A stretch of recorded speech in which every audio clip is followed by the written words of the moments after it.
shamol kuchli lekin. Bu tarafga boshimiz endi. Mana shu tarafdan olib beraylik. Mana bu qayiq вообще zo'r ekan lekin. Qarang.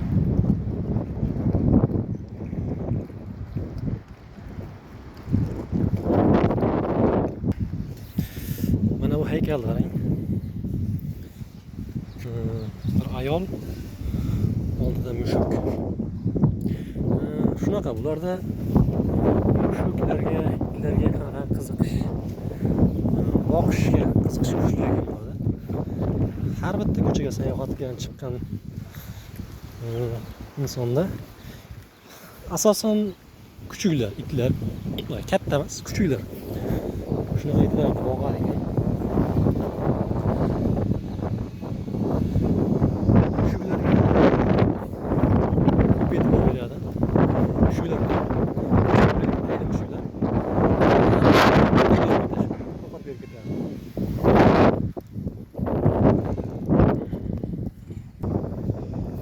Ko'chalar chiroyligini qarang.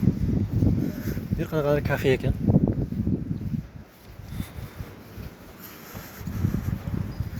Qaysidir bir turishlari Turkiya ko'chalariga o'xshab ketadi.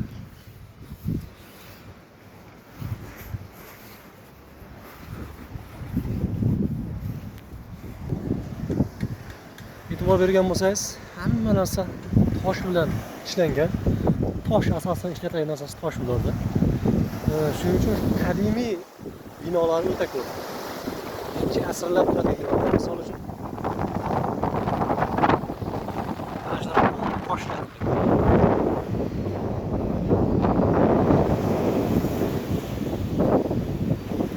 Mana shu cherkov qadimiy cherkov. Necha asrlardan beri, necha yillardan beri turibdi. Zinalar, hamma uylar hammasi shunaqangi toshdan ishlatilgan. Skameykalarni aytasiz, hammasi. Yana hozir bir chiroyli manzara ko'rsataman sizga. Buni qarang. Mana mandarinlar ko'chada pishib yotibdi mana shunaqa. Yo'l qirg'oqlariga ekib qo'ygan. Turishni qarang.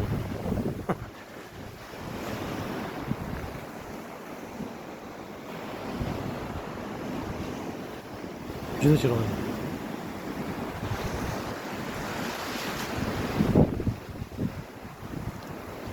Bak.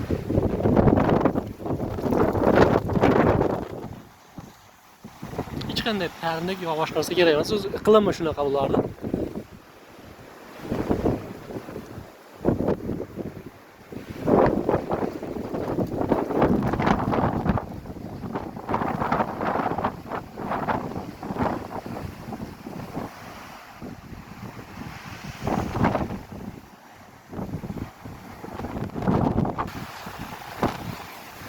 Mana bu joy e'tibor tortadigan joy. Bu yoq. Shunday kelib. Chekkadagi stolga o'tirib bak. Yana mana shu dengiz ustida turibdi. Tarafingiz dengiz. Kofe ichib o'tirsangiz, qanday atmosfera. Juda chiroyli. Odam kayfiyat ko'tariladi. Ko'ramiz.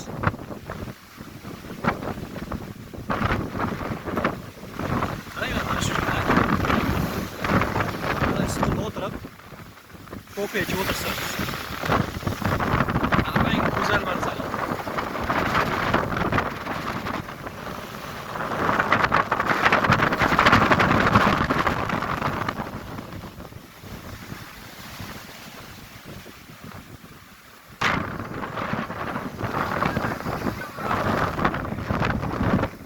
Mana qavunchi.